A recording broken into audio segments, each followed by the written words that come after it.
जय श्री राम। आइए आगे सुनते हैं श्री शिव पुराण में। जब राजा सूरत बहुत ही चिंतित हुआ, मोह के वशीभूत होकर अनेक प्रकार से विचार कर रहे थे, इतने में ही वहां एक वैश्य आ पहुंचा। राजा ने उसे पूछा, भैया तुम कौन हो, किस लिए यहाँ आए हो, क्या कारण है कि दुखी दिखाई दे रहे हो, यह मुझे बताओ। राजा के मुख से मधुर वचन सुनकर वैश्य प्रवर समाधि ने दोनों नेत्रों से आंसू बहाते हुए प्रेम और नम्रता पूर्वक वाणी में उत्तर दिया, राजन मैं वैश्य हूँ, मेरा नाम समाधि है, मैं धनी के कुल में उत्पन्न हुआ हूँ, परंतु मेरे पुत्र और स्त्री आदि ने धन के लोभ से मुझे घर से निकाल दिया है, अतः अपने प्रारब्ध क्रम से दुखी हो मैं वन में चला आया हूँ। करुणा सागर प्रभु, यहाँ आकर मैं पुत्रों पौत्रों पत्नी भाई भतीजे तथा अन्य सुहृदों का कुशल समाचार नहीं जान पाता। राजा बोले, जिन दुराचारी और धन के लोभी पुत्र आदि ने तुम्हें निकाल दिया है, उनके प्रति मूर्ख जीवन की भांति तुम प्रेम क्यों करते हो। वैश्य ने कहा, राजन आपने उत्तम बात कही, आपकी वाणी सार गर्भित है, तथापि स्नेह पाश से बंधा हुआ मेरा मन अत्यंत मोह को प्राप्त हो रहा है। इस तरह मोह से व्याकुल हुए वैश्य और राजा दोनों मुनिवर मेधा के पास गए। वैश्य सहित राजा ने हाथ जोड़कर मुनि को प्रणाम किया और कहा, भगवान आप हम दोनों के मोह पाश को काट दीजिए। मुझे राज्य लक्ष्मी ने छोड़ दिया, मैंने ज्ञान वन की शरण ली, तथापि राज्य छिन जाने के कारण मुझे संतोष नहीं है। यह वैश्य है जिसने स्त्री आदि स्वजनों ने घर से निकाल दिया है, तथापि उसकी ओर से इसकी ममता दूर नहीं हो सकी है, इसका क्या कारण है बताइए। समझदार होने पर भी हम दोनों का मन मोह से व्याकुल हो गया तो बहुत भारी मूर्खता। ऋषि बोले, राजन सनातन शक्ति स्वरूपा जगदम्बा महामाया कहीं गई है, वे ही सबके मन को खींचकर मोह में डाल देती है।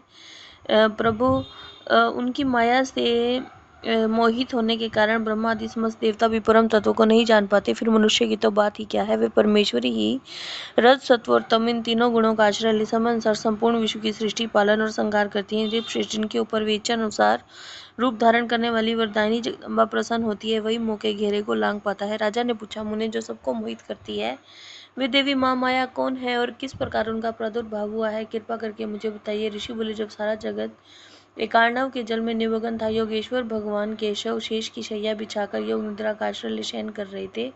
उन्हीं दिनों भगवान विष्णु के कानों के मैल से दो असुर उत्पन्न हुए, जो भूतल पर मधु और कैटव नाम से विख्यात है। वे दोनों विशालकाय घोर असुर प्रलय काल के सूर्य के भांति तेजस्वी थे, उनके जबड़े बहुत बड़े थे, उनके मुख दाढ़ों के कारण ऐसा विकराल दिखाई देते थे मानो वे संपूर्ण जगत को खा जाने के लिए उद्यत हो। उन दोनों ने भगवान विष्णु की नाभि से प्रकट हुए कमल के ऊपर विराजमान ब्रह्म को देखकर पूछा, तुम कौन हो। ऐसा कहते हुए उन्हें मार डालने के लिए उद्यत हुए। ब्रह्मा जी ने देखा ये दोनों दैत्य आक्रमण करना चाहते हैं और भगवान जनार्दन समुद्र के जल में सो रहे हैं, तब उन्होंने परमेश्वरी का स्तवन किया और उनसे प्रार्थना की, अंबिके तुम इन दोनों दुर्जय असुरों को मोहित करो, जन्मा भगवान नारायण को जगा दो। ऋषि कहते हैं, इस प्रकार मधु और कैटव के नाश के लिए ब्रह्मा जी के प्रार्थना करने पर संपूर्ण विद्याओं की अधिदेवी जगत जननी माँ विद्या फाल्गुन शुक्ला द्वादशी को तरलोक मोहिनी शक्ति के रूप में प्रकट और महाकाली के नाम से विख्यात हुई। तदंतर आकाशवाणी हुई, कमलासन डरो मत, आज युद्ध में मधु कैटव को मारकर मैं तुम्हारे कंटक का नाश करूंगी। ये कहकर मैं माया श्री हरि के नेत्र और मुख आदि से निकलकर अव्यक्त जन्मा ब्रह्मा के दृष्टिपथ में आ खड़ी हो गई। फिर तो देवादिदेव ऋषि के जनार्दन जाग उठे। उन्होंने अपने सामने दोनों दैत्यों मधु और कैटव को देखा। उन दैत्यों के साथ अतुल तेजस्वी विष्णु का 5000 वर्षों तक भय युद्ध हुआ।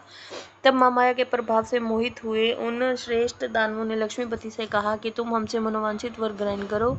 नारायण बोले, यदि तुम लोग प्रसन्न हो तो मेरे हाथ से मारे जाओ, यही मेरा वर है, इसे दो, मैं तुम दोनों से दूसरा वर नहीं मांगता। ऋषि कहते हैं, जब असुरों ने देखा सारी पृथ्वी कार्णव के जल में डूबी हुई है, तब वे केशव से बोले, हम दोनों को ऐसी जगह मारो जो जल से भीगी हुई धरती ना हो। बहुत अच्छा कहकर भगवान विष्णु ने अपना परम तेजस्वी चक्र उठाए और अपनी जांघ पर उनके मस्तक रखकर काट डाले। राजन, ये कलिका की उत्पत्ति का प्रसंग कहा गया है। महामते, अब माँ लक्ष्मी के प्रादुर्भाव की कथा सुनो। देवी उमा निर्विकार निरंकार होकर भी देवताओं का दुख दूर करने के लिए युग युग में साकार रूप धारण करके प्रकट होती है। उनका शरीर ज्ञान उनकी इच्छा का वैभव कहा गया है। वे लीला से इसलिए प्रकट होती हैं कि भक्तजन उनके गुणों का गान करते रहें। जय श्री राम।